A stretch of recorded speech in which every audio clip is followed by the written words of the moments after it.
Главные события пятницы 8 декабря в материалах наших корреспондентов. Это итоги дня. В студии Петр Васильев. Здравствуйте. Вот основные темы выпуска. ЦИК утвердили даты первых в истории России многодневных выборов президента. Они пройдут с 15 по 17 марта 2024 года. Якутия одной из первых в стране провела свой региональный антифашистский форум. В работе приняли участие ведущие российские эксперты и ветераны боевых действий.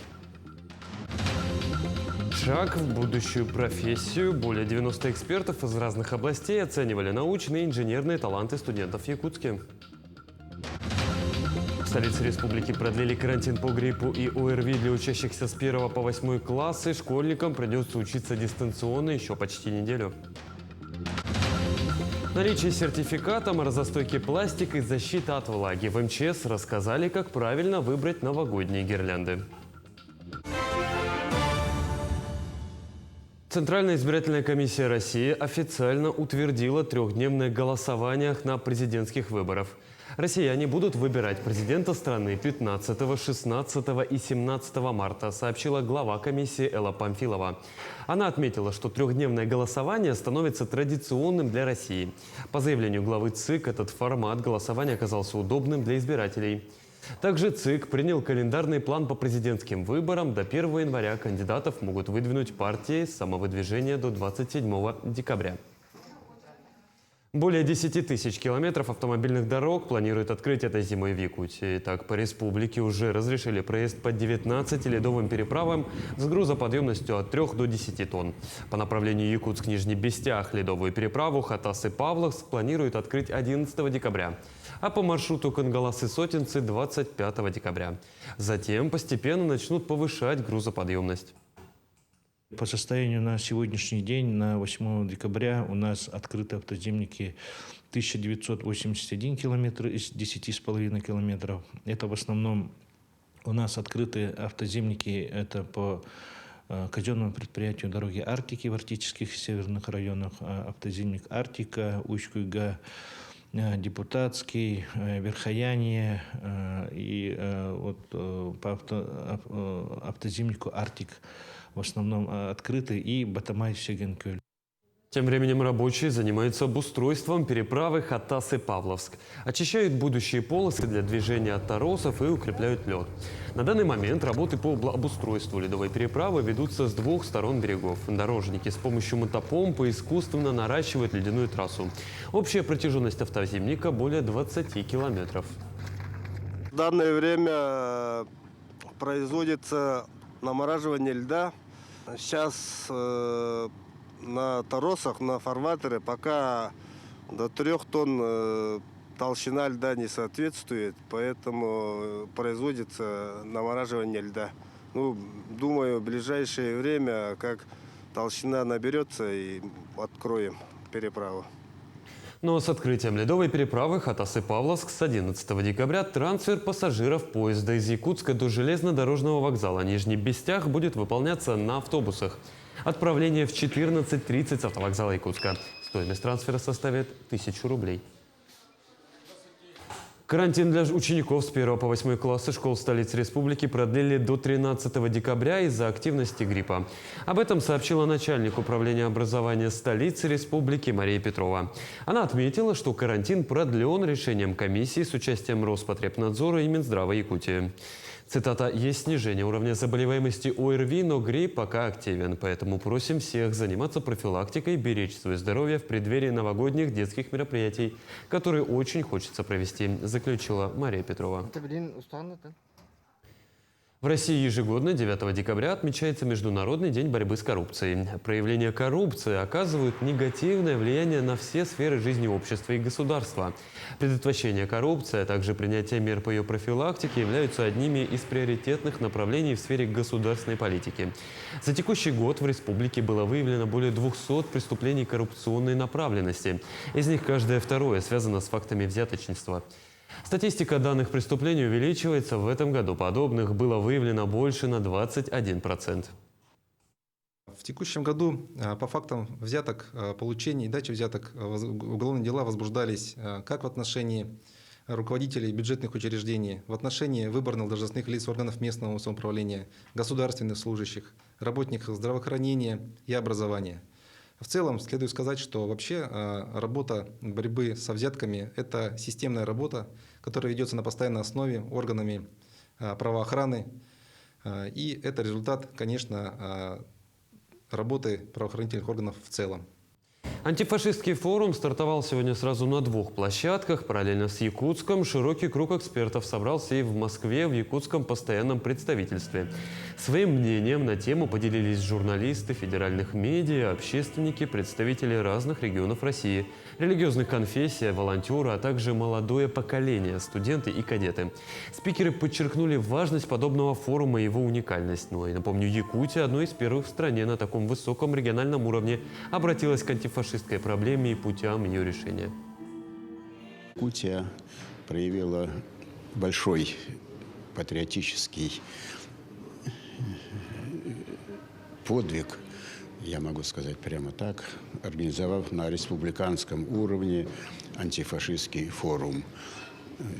Я являюсь представителем малолетних узников фашизма. Я тоже был в концлагере. Я видел фашизм, я видел войну. Мне о ней можно не читать. И сегодня я почувствовал, что здесь возрождается еще один раз, через 80 лет, дух победителей. И Якутия, как и в годы Великой Отечественной войны, показывает достойный пример.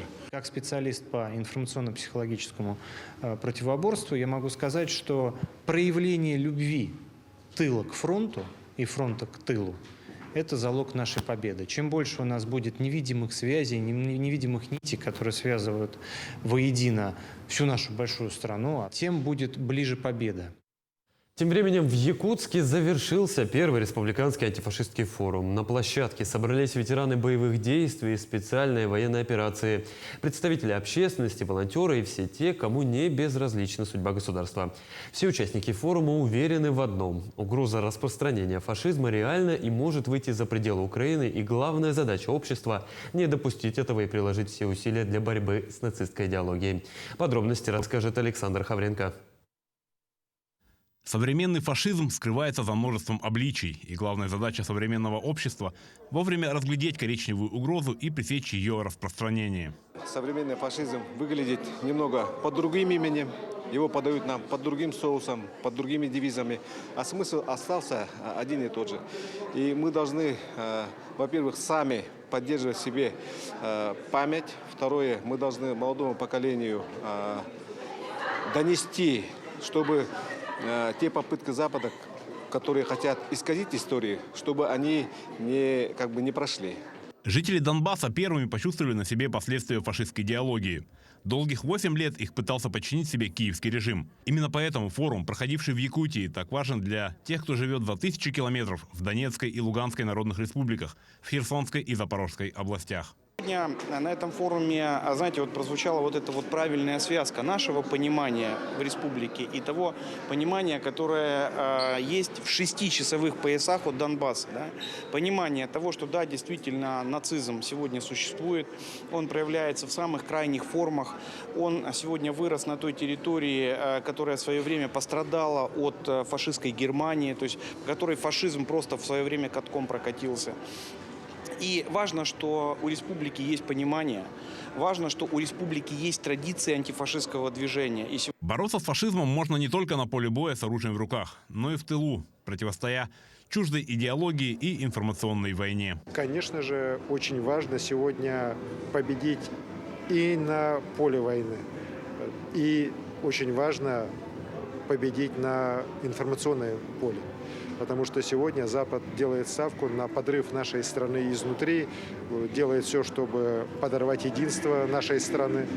И наша задача всего нашего общества не допустить этого. Враг понимает, что на поле битвы Россию победить невозможно, и делает все, чтобы, как раз еще раз хочу сказать, победить нас изнутри. Недаром в названии форума есть слово «первый». Это значит, что будет и второй, и последующий, до тех пор, пока фашизм и нацизм не станут пережитком прошлого. Александр Хавренко, Григорий Охлопков, Якутск.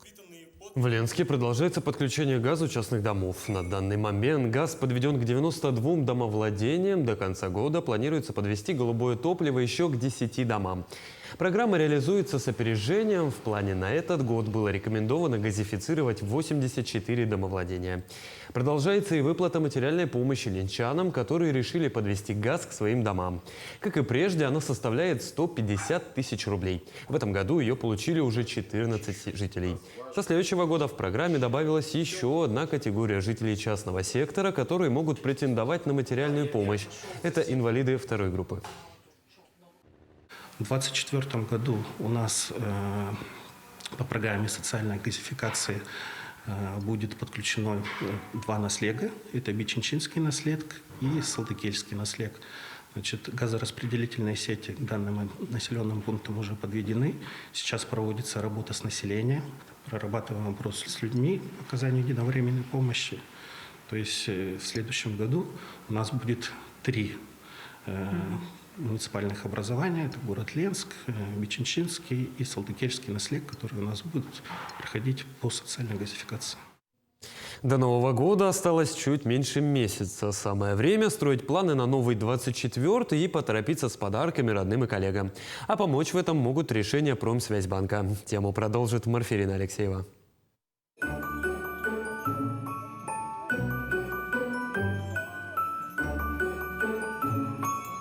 Для тех, кто планирует в новом году открыть свое дело, пригодится опыт Валерии Губиной, директора рекламного агентства из Якутска, которая чуть больше года назад стала индивидуальным предпринимателем.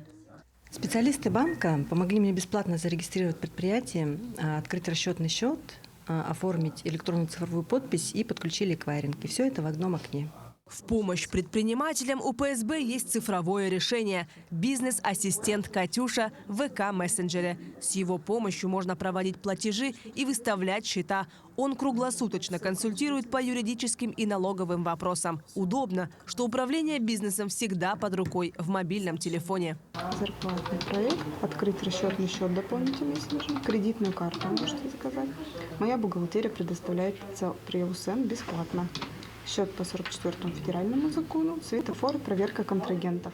Клиентам-предпринимателям банк предлагает идею для подарка – корпоративные наборы. Это коробочные страховые продукты. Радует то, что сейчас наши клиенты стали рационально подходить к выбору новогодних подарков.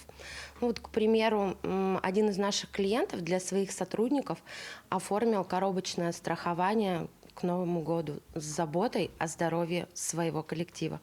Для тех, кто получает зарплату в банке ПСБ, действуют различные специальные предложения. Особые условия есть и для пенсионеров. Я являюсь клиентом Промсвязьбанка с первого дня его открытия здесь. Наверное, самое большое и главное достоинство – это очень индивидуальный подход, очень хорошие человеческие отношения и то внимание, которое уделяют клиентам. Для того, чтобы обеспечить удобство и скорость взаимодействия клиента и банка, была усилена работа по развитию цифровых сервисов, где ключевым звеном в системе является сам клиент. И как итог, на базе исследования «Бизнес-интернет-банкинг ранг-2023» второй год подряд ПСБ занимает первую строчку в рейтинге лучших интернет-банков для компаний малого бизнеса и является лидером в рейтинге дистанционных каналов обслуживания для индивидуальных предпринимателей. Марфирина Алексеева, Павел Пахомов, Якутск. В Якутии подвели итоги года педагога и наставника. Победителем в номинации «Лучший колледж» признан Якутский медицинский колледж имени Вангородского. Образовательное учреждение получило грант главы республики на 10 миллионов рублей. Якутский медицинский колледж является старейшим образовательным учреждением в регионе Восточной Сибири и Дальнего Востока. За время своей деятельности колледж выпустил более 21 тысячи выпускников, специалистов для здравоохранения республики. Напомню, грант главы региона учрежден с целью поощрения профессиональных образовательных организаций республики за высокие достижения обучающихся в области образования, профессионального роста, науки, спорта, творчества и общественной деятельности. Современная жизнь требует новых подходов к обучению. В рамках федерального проекта «Цифровая образовательная среда» национального проекта образования продолжаются работы по обеспечению технологическим оборудованием образовательных учреждений республики. Сегодня в Якутском коммунально-строительном техникуме состоялось торжественное открытие 2 полностью оснащенных компьютерных классов. Подробности расскажет Марина Захарова. Задачами проекта «Цифровая образовательная среда» являются обновление материально-технической базы образовательных учреждений, обеспечение высокоскоростным интернет-соединением и внедрение федеральной государственной информационной системы «Моя школа», созданной Министерством просвещения России, чтобы педагоги, учащиеся и их родители имели доступ к качественному образовательному контенту и цифровым сервисам на всей территории страны. В нее входит и коммуникационная платформа «Сферум». Надо отметить, что для стопроцентного охвата всех колледжей и техникумов республики осталось в 2024 году включить в проект еще 2 колледжа. Это колледж креативных индустрий и Якутский сельскохозяйственный техникум. Также в следующем году в рамках тоже федерального проекта в поселке Нижний Бестях Мегино-Кангаласского улуса на базе транспортного техникума имени Романа Ивановича Брызгалова открывается другая сущность федерального проекта. Это Центр цифрового образования IT-Куб, где школьники смогут обучаться по программам дополнительного образования, по актуальным информационным программам. За период с 2019 по 2023 года цифровая образовательная система была внедрена в 346 образовательных учреждений. В этом году оборудование предоставили 41 образовательной организации. Так, 8 декабря состоялось торжественное открытие 2 компьютерных классов в Якутском коммунально-строительном техникуме. Им предоставили ноутбуки с установленным отечественным программным обеспечением, 3 интерактивные панели и несколько многофункциональных устройств. Современное оборудование цифровой образовательной среды для нас дает очень много возможностей по реализации наших проектов. При этом нужно отметить то, что вот сейчас же очень актуально дистанционное образование в том числе. Да? При этом как раз-таки мы уже начали реализацию проекта «Первая профессия для школьников». Сейчас мы работаем вместе с Бердикстянской средней школой имени Семена Данилова и Курбусахской средней школой Усалданского улуса. Вот это первые наши ласточки.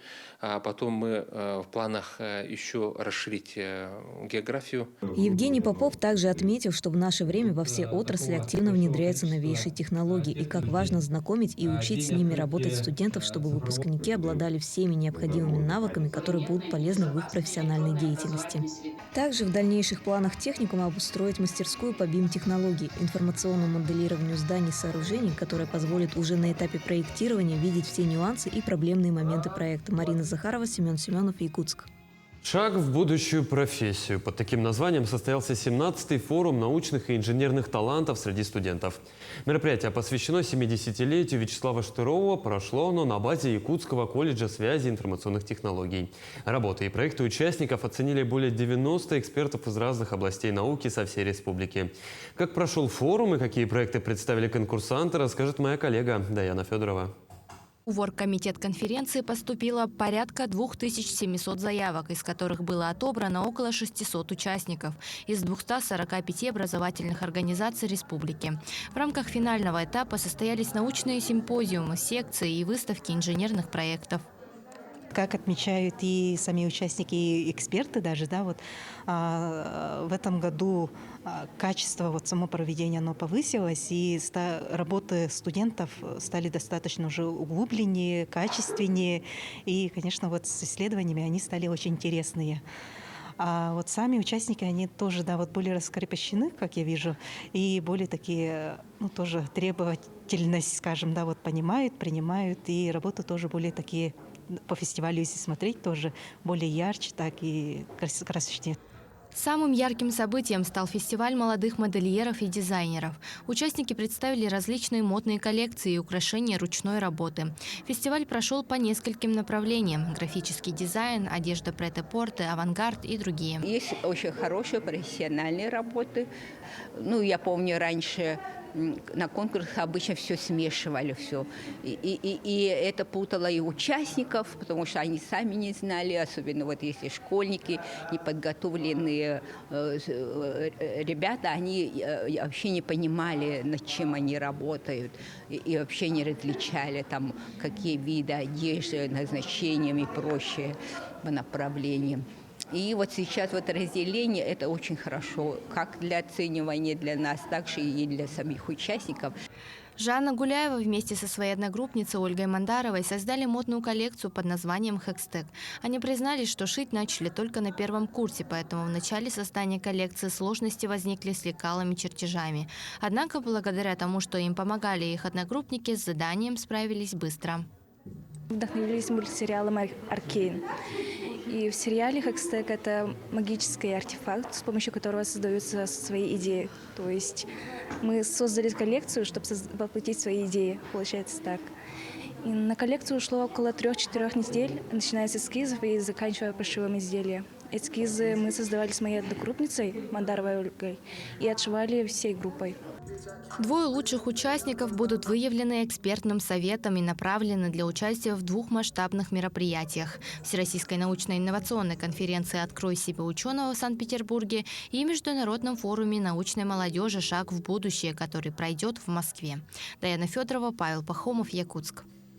Глава республики Айсан Николаев в очередной раз принял участие в благотворительной акции «Елка добра». В ожидании Нового года всегда принято дарить подарки и исполнять заветные желания. Из рук главы подарки получили воспитанники школы-интернат номер 28 и коррекционной школы номер 22. Так, ученице 1 класса Айсан Николаев подарил куклу, а Славе, ученику 5 класса, строительный набор. Напомню, первая акция прошла в 2015 году. В этом году «Елка добра» проходит уже в 8-й раз. До 29 декабря к данной акции может присоединиться любой желающий, выбрав на елке открытку с именем ребенка, приобрести для него новогодний подарок. Замечательная акция «Елка добра». Я сам в ней 8-й раз участвую здесь. И, конечно же, она очень важна, нужна. Она нужна и взрослым, конечно же, нужна детям. Здесь как раз желание детей из школ, для детей с ограниченными возможностями, коррекционных школ, очень важно, очень нужно, чтобы эти дети тоже в канун Нового года получили подарки, почувствовали волшебство Нового года. И, вот знаете, мы становимся добрее, когда вот в таких акциях участвуем, помогаем детям. И, конечно же, я всегда рад, что эта акция проходит очень широко у нас в городе. И призываю всех жителей, гостей нашей столицы участвовать в ней. В МЧС Якутии рассказали, как следует выбирать гирлянды и безопасно их использовать. Сначала нужно определиться, какая гирлянда вам понадобится. В нашем климате имеет значение морозостойкость материала, поэтому дешевые пластики при минусовых температурах быстро теряют гибкость и трескаются. Это приводит к тому, что провода оголяются и гирлянда становится опасной. Уличным гирляндам предстоит работать при любой погоде, поэтому они должны обладать повышенной прочностью и иметь длительный срок эксплуатации. Если елка при этом стоит во дворе или вам хочется украсить внешнюю часть дома, то выбирайте в таких случаях уличную, которая имеет дополнительную защиту от влаги. Для домашней елки подойдет интерьерная, которая не защищена от воды. Россияне стали чаще покупать мандарины, икру и шампанское в этом году. Спрос населения на красную икру был связан со снижением ее стоимости. В ноябре 2023 года средний чек на этот деликатес уменьшился на 3% в годовом выражении до 2390 рублей. Больше всего из традиционного новогоднего набора россиян подорожали мандарины. Средний чек здесь вырос на 31% год к году до 210 рублей. Средний чек на шампанское увеличился на 4% год к году и составил 413 рублей. Эксперты отметили, что средние расходы и потребительский интерес по традиционным атрибутам новогоднего стола начинает увеличиваться еще в ноябре. Благотворительная акция «Елка добра» с каждым годом набирает все большее количество участников. Новогодняя ель в Нерюнгри установлена в здании районной администрации. Украшена зеленая красавица открытками, на которых написаны имена детей, чьи папы находятся в зоне проведения специальной военной операции. После 15 декабря организаторы начнут доставлять подарки. Всего планируется поздравить более 350 детей. К предновогодней акции присоединяются неравнодушные жители, предприятия и организации, ну а глава района в прошлом году принял участие, нарядившись в костюм Деда Мороза, и развез часть подарков. Все очень просто. Нужно прийти в районную администрацию, выбрать имя и фамилию ребенка, взять, пройти в соседний кабинет, сделать 5 шагов буквально, доложить об этом специалисту, который впишет телефон, и принести подарок в этот же кабинет, который потом мы все вместе с Дед Морозом и Снегурочками обязательно доставим нашим деткам. Таким увидели этот день наши корреспонденты. Ну а я с вами прощаюсь. Всего доброго и до новых встреч.